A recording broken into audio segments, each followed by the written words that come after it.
জল খেলার মতো হয়েছে এবার জল এসেছে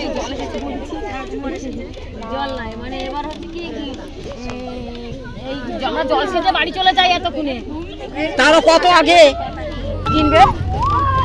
বুঝবে কেন আবার কিনে নেবে একটা সন্ধ্যেবেলা